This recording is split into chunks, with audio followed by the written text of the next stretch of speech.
우선 독일의 경우에 아까 말씀하셨습니다만 동서독 경우에 아까 저기 오 교수님 말씀하셨나요? 예. 통일된 지 30년 넘었는데 지금도 OECD-에서 예, OECD. 일종의 2등 국민 스타 예, 예, 낙인이 예, 여전히 예. 남아 있더라고요. 저도 몇 년 전에 독일 출장 갔었는데 예. 거의 베를린 갔을 때 여전히 베를린 장벽의 흔적이 남아 있듯이 장벽이 여전히 보존하고 있습니다. 사람들 마음 속에 문화 속에 그게 있는 것 같더라고요. 그런 걸 우리가 어떻게 할 것인가 앞으로. 그게 중요한 과제 중에 하나인데 독일의 경우 그런 거 어떻게 해왔나? 여전히 그런 앙금 장벽의 잔재는 남아 있지만 많이 그래도 또 해소하려고 노력했고 또 실제로 해왔거든요. 그 중에 하나가 이런 겁니다. 얼마 전에 그쪽 그 관계에서 주도했던 독일에서 그런 운동을 주도했던 분도 와서 이제 한국에서 세미나도 같이 하고 그랬는데요.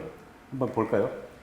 베를린 장벽은 22년 전 이 당시가 2012년이니까 2012년 어느 날 무너졌지만 독일인의 마음속 장벽까지 단숨에 사라질 수는 없었다. 딱 그거죠.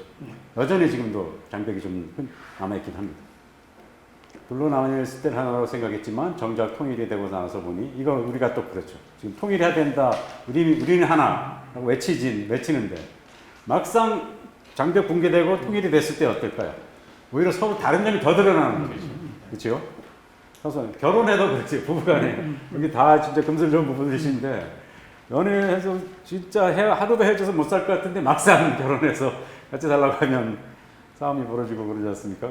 지금 독일의 경우가 이제 그랬던 서로 다른 점이 드러나고 서소통해서 바로 언어 얘기하듯이 독일도 뭐 크게 다르지 않았습니다. 부딪히는 걸 발견했습니다.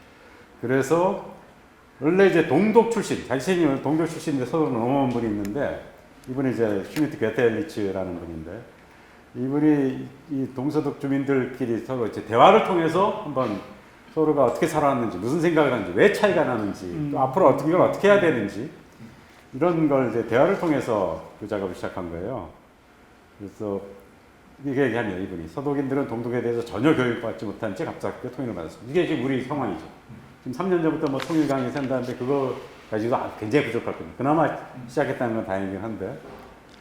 저도 이제 여기 센터도 그렇고 이전에 하면서 북한에서 오신 분들하고 얘기할 때 알게 된 게 저도 처음에 충격받고 나중에 공감한 게 북한에서 오신 분들이 남한에 와서 일하고 한때 남한 사람들 얘기해보고 하면서 그냥 놀랐고 또 배신감을 느끼고 분노까지 했던 게 뭐냐면 진짜 우리 민족은 하나라고 생각하고 통일은 반드시 돼야 된다고 생각하고 어쨌든 방법이나 뭐 과정에 대해서 여러 가지 사상은 다를지라도 그건 분명히 한민족 통일 이런 거에 대해서는 똑같고 강렬하다고 생각하고 그렇게 됐는데 막상 남쪽 주민들을 만나서 얘기해 보니까 통일 아예 관심 없거나 통일을 아예 또 하지 말아야 된다고 생각하거나 아예 모르고 있거나 전혀 이런 경우가 많아서 특히 무관심한 의견이 다른 건 그렇지 오히려 무관심한 그거 보고 오히려 충격받고 배신감 느끼고 절망했다 그러는데 이경희 씨도 그런 거 좀 많이 느꼈었어요?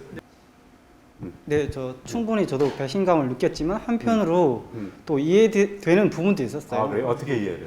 그러니까 그분의 그 출신 가정이라든지 예를 들어 제가 뉴질랜드에 공부하러 갔었는데요. 그 친구는 부산 친구였어요. 근데 그 친구는 북한에 대해서 되게 적대감을 가지고 있고 그 친구 또 군대도 또 해병대 하면 또 진짜 제일 강한 부대잖아요. 그러니까 해병대도 다녀왔고 대대로 부모님들이 다 장교시였고 하다 보니까 이게 북한에 대한 그 적개심이라든가 뭔가 안 좋다는 그런 이미지를 너무 많이 가지고 있더라고요. 근데 그 친구도 크리스천이어서 저희랑 같이 얘기하다 보니까 많이 바뀌었다 생각이 저희랑 통해서 같이 지내면서 그런 사고가 많이 바뀌었다고 그러더라고요. 그래서 그 친구의 얘기를 들어보면 충분히 그럴 수 있다고 또 생각을 하거든요. 저는 그래서 왜 경상북도 지역이 왜 완전 막 그 보수 지역인가 거기에 대한 부분도 저는 많이 공감하고 또 이해되는 부분도 있기 때문에 또 실제 6.25로 인해서 상처받은 분들이 그쪽에 많이 살아 계시고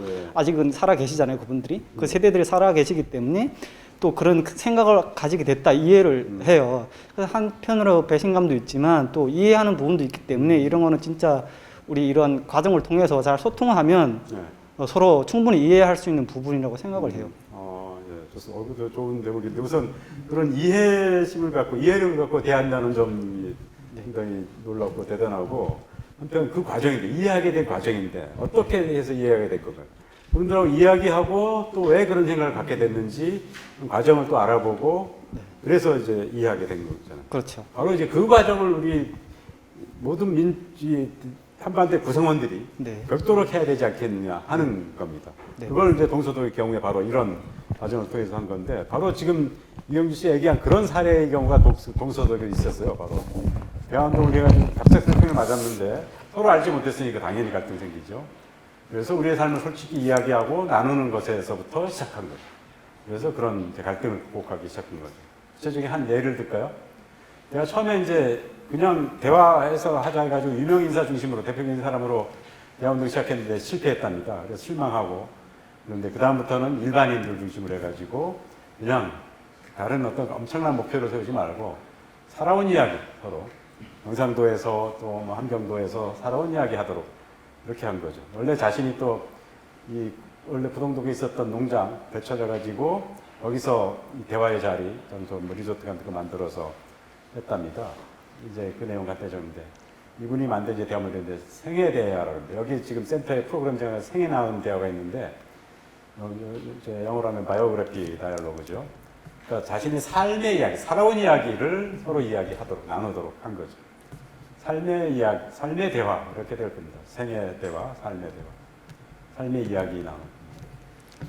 이렇게 해서 서로 돌아가면서 자기 이야기, 살아온 이야기, 어떻게 살았는지, 뭐, 널 왜 해달라, 너 왜 이런 주장을 해, 뭐 이런 게 따지고 판단하고 이런 게 아니라, 그냥 서로 담담하게 자기가 살아온 이야기. 나는 그래서 이런 생각을 갖고 있어. 이런 건 거죠. 한번 내용 한번 볼까요? 어떻게 됐는지, 대화가 들어졌는지 한번 같이 읽어볼까요? 차례로 한 패러그래프씩 오 선생님부터.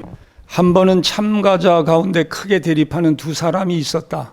한 사람은 과거 동독에서 귀족적인 대지주로 살다가 공산화로 인해 재산을 몰수당하고 서독으로 피난 갔다가 통일 후 1992년에 동독 고향으로 돌아와 토지와 재산을 다시 찾고 부유층으로 살고 있는 사람이었다. 그는 구동독에서 강제로 재산을 빼앗기고 억울하게 추방당한 과거의 불행과 고통을 털어놓았다. 공산당이라면 씹어먹을 듯이 이를 갈고 미워했다고 고백했다. 다른 한 사람은 동독이 인민군 장성 출신인데 가난한 소장 농부의 아들로 태어나 부당한 착취와 뼈저린 가난 때문에 무시당하고 모멸감을 느꼈던 끔찍한 과거 어린 시절을 털어놓으면서 자본가들이 미웠고 특히 큰 농장에서 농부들을 부려먹고 착취하는 대주주들이 제일 미웠다고 고백했다. 그는 청년기에 들어 공산당에 가입했으며 철저하게 자본주의자들을 몰아내야 한다고 생각했다. 그래서 구동독에서는 자본가들이 재산을 몰수하고 죽이기도 하고 추방했는데 통일 후 그들이 다시 돌아와 몸서리 친다고 했다.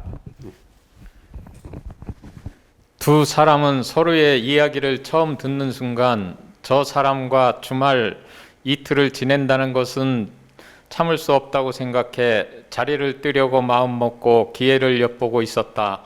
그러나 적을 앞에 두고 먼저 피한다는 것은 실패라고 생각해 상대방이 먼저 떠나기만 기다리며 계속 이야기를 듣고 있었다. 그러는 사이 다른 사람들의 이야기를 또 듣게 되었고 귀족 지주는 혹사당한 농민들과 그 가족들이 왜 대지주를 미워하고 공산당이 되었는지를 조금씩 듣고 이해하게 되었다. 공산당원들이 하루아침에 하늘에서 떨어진 게 아니고 어렸을 때는 불이한 환경에서도 적응하며 지냈지만 커가면서 사회 구조적 모순과 불의를 깨닫게 되자 점차 잘못된 사회 구조를 바꾸어야겠다고 결심하며 행동하다가 공산주의자들이 되었다는 것도 알게 되었다. 옛 공산당원이면서 인민군 장성이었던 다른 사람은 귀족 집안에 태어난 사람들 세상에 빈부격차가 있는 것이 자연스러운 상하관계이며 변경시킬 수 없는 신의 질서라고 어렸을 때부터 부모에게 들어 그대로 믿고 있는 사람들이라는 것을 알게 되었다. 그렇게 믿고 있기 때문에 그 사람들에게 복수한다고 해결되는 것이 아니고 잘못된 사회 구조를 합리적으로 고쳐나가는 것이 중요하다는 것을 깨닫게 되었다고 고백했다. 대화의 마지막 단계에 이르러서는 두 두 사람 다 자기들의 생각과 삶이 너무나 극단적인 보수적 가치에 지배되어 있었다는 것을 인식하게 되었다. 그들이 서로 친해지지는 않았지만 막무가내였던 편견의 벽은 한 주말 대화를 통해 금이 가기 시작했다. 이렇게 일생 믿고 따르고 실천하려고 노력했던 믿음과 신념이 의문에 빠지고 더 이상 지탱할 수 없는 허위와 맹신으로 드러날 때 겪게 되는 혼란과 아픔은 쓰리고 괴로운 일이다. 그러나 이런 당혹스러움을 통해 새로운 깨달음과 치유가 생긴다는 것을 자주 경험했다고 한다. 동서의 경우에 이제 있었던 일인데 앞으로 저기 한반도에서도 그런 게 자꾸 많이 벌어져야 되겠죠. 이런 식으로 해서 진짜 깨달음, 치유, 또 오해, 편견 해소, 새로운 또 이해, 예쁘게 넓어지고 그래서 아까 말씀드린 대로 화해 그리고 사랑에까지 이르게 되겠죠. 그다음 이런 게 사례들이 꽤 많은데요. 이건 이제 동서의 경우에 대화의 사례 봤고 그걸 좀 넓히면 사회적인 대화 같은 것도 이제 가능해집니다. 그럼 캐나다의 경우에 캐나다도 굉장히 이제 복잡한 인종